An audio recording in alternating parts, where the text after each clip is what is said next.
Alors, OpenAI vient de lâcher une véritable bombe dans le monde de la tech. Une annonce qui pourrait bien redéfinir complètement notre façon d'utiliser Internet. On va décortiquer ensemble ce lancement qui fait déjà trembler toute l'industrie, celui de ChatGPT Atlas. Et pour bien saisir l'onde de choc, il suffit de regarder ce chiffre. Juste ça, -2%. C'est la chute de l'action Google, juste après l'annonce d'OpenAI. Ça vous donne une idée de l'enjeu. C'est colossal. On commence avec notre première partie, l'arrivée d'un challenger. On va voir comment un seul lancement, un seul événement, a suffi à ébranler les géants de la tech. Ce qui est fou ici, c'est l'ambition affichée. Sam Altman, le patron d'OpenAI, a dit « C'est une opportunité rare, qui n'arrive qu'une fois par décennie, de repenser ce qu'un navigateur peut être. » Rien que ça. On ne parle pas d'une petite mise à jour, là. Non, on parle de tout remettre à plat, de réinventer la base. Allez, on entre dans le vif du sujet avec la deuxième partie. Alors, c'est quoi exactement ce fameux ChatGPT Atlas ? Bon, voilà la définition simple. ChatGPT Atlas, c'est un navigateur web qu'OpenAI a conçu pour être natif IA. L'idée, c'est d'avoir un assistant, une IA conversationnelle qui est intégrée directement dans votre navigation. Et le mot-clé ici, vraiment, c'est natif. L'IA n'est pas un ajout, un gadget, c'est le cœur du système. Pour le lancement, ils y vont par étapes. Ça a démarré le 21 octobre 2025, et d'abord pour les utilisateurs de macOS.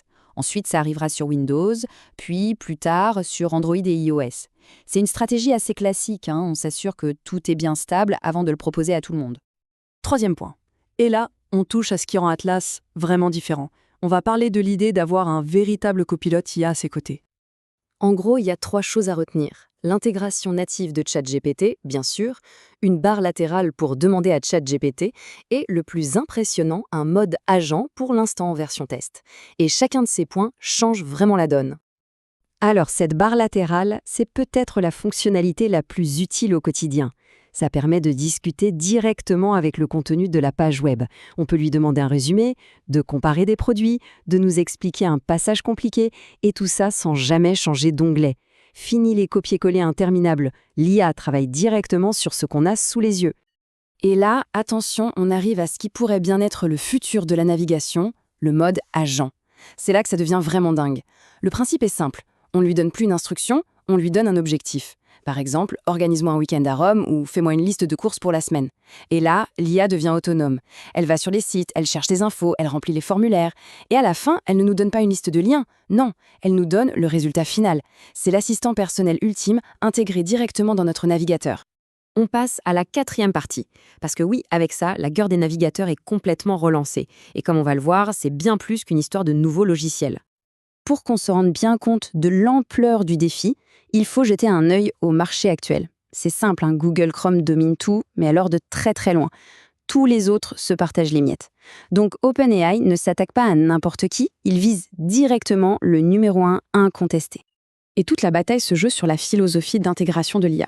D'un côté, on a Google qui a une approche réactive. Son IA, Gemini, c'est un ajout, une sorte de plugin qu'on a greffé sur Chrome. De l'autre, OpenAI, avec Atlas, qui propose un assistant natif. Ça veut dire que le navigateur a été pensé et construit autour de l'IA. Et ça change tout. En fait, il faut bien comprendre que c'est un coût stratégique majeur. Jusqu'à présent, OpenAI fournissait surtout des modèles d'IA à d'autres boîtes. Là, ils changent de dimension. Ils deviennent une plateforme pour le grand public et entrent en compétition directe avec les géants du web pour capter notre attention.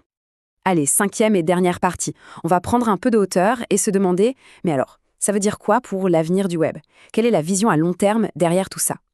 La vision d'OpenAI, c'est de changer ce qu'ils appellent l'unité de travail sur Internet. L'idée, c'est de passer de simples recherches, taper des mots dans une barre, à la réalisation d'objectifs complexes. On ne chercherait plus simplement de l'information, on chercherait à accomplir des choses.